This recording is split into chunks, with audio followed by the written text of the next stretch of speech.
দেশ কি ছাত্রদের একার নাকি ছাত্রদের বাবা মা চাচা চাচি দাদা নানি সবারও? ওরা আকাশে উঠতে শুরু করলো আপনি যখন কইলেন ছাত্ররা নিয়োগ করেছে।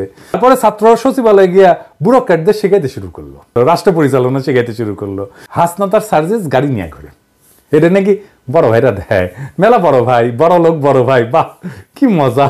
আমার যদি বড় ভাই থাকলে হইনি কেন দেয়? হুদা কমে দেয়, হুদা কমে দুনিয়া থেকে ফুটা পয়সা খরচা করে না। দেখেন এই যে গণ অভ্যুত্থানটা হইল, ঢাকা ইউনিভার্সিটির কিছু শিক্ষার্থী মনে করে এই গণ অভ্যুত্থান তারাই ঘটিয়েছেন এবং তারা এটাও মনে করে এই দুনিয়াতে তাদের থেকে বড় রংবাজ আর কেউই নেই। কিন্তু আপনি যদি দেখেন এই আওয়ামী লীগ সরকারই কিন্তু তাদের থেকে বড় রংবাজ ছিল, কিন্তু তাদেরও পতন ঘটিয়েছে এই জনগণ। শুধু জনগণের কথা বললেই ভুল হবে, এর পেছনে আরো বড় বড় দাবার চাল ছিল, কিন্তু এত গভীরে যাব না, এই কথা সকলেই জানেন। তো এবার পয়েন্টে আসি, এই যে তোফাজ্জল ছেলেটার সঙ্গে যে ঘটনাটা ঘটলো, এর দায় কে নেবে? এখন ঢাকা ইউনিভার্সিটির শিক্ষার্থীরা বলতে পারে যে কিছু সংখ্যক আছে খারাপ। তো ভাই আওয়ামী লীগ সরকার এর কি সবাই খারাপ ছিল?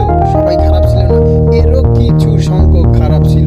তো এই যে কিছু সংখ্যক খারাপ ছিল, এর জন্যই কিন্তু আওয়ামী লীগ সরকারের পতন হয়েছে। তো আপনি যদি এখন বলেন কিছু সংখ্যক খারাপ, এটা বললে তো হবে না, এই কিছু সংখ্যকের জন্যও কিন্তু আপনার পতন হতে পারে। দেখেন আপনি ছাত্র হন, বিএনপি হন, আওয়ামী লীগ হন, অথবা যে কোনো পলিটিক্যাল দলই হন না কেন, আপনি যদি এই গণ অভ্যুত্থান থেকে শিক্ষা না নেন, তাহলে মনে করেন আপনি নিজের মৃত্যু নিজেই গণে আনতেছেন।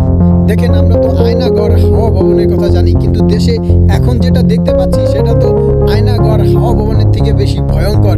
যেমন দেখেন সামান্য একটা বাইক চুরি নিয়ে 24-25টা পাহাড়ি গরিব মানুষের ঘরবাড়ি পোড়া দিল, মসজিদে পর্যন্ত মারামারি, মন্দির হামলা, মাজার ভাঙা। এগুলা কি ভাই? এই যে দেশে যে এখন করতেছে, যে তোফাজ্জল ছেলেটাকে পিঠা মাইরা লাইলো, ছাত্রলীগ নেতারে প্রকাশ্যে পিঠা মাইরা ফেলাইলো। বাহ, শুননে মে কিতনা আচ্ছা লাগতা হ্যায় না? এ তো আয়নাঘরের থেকেও আরো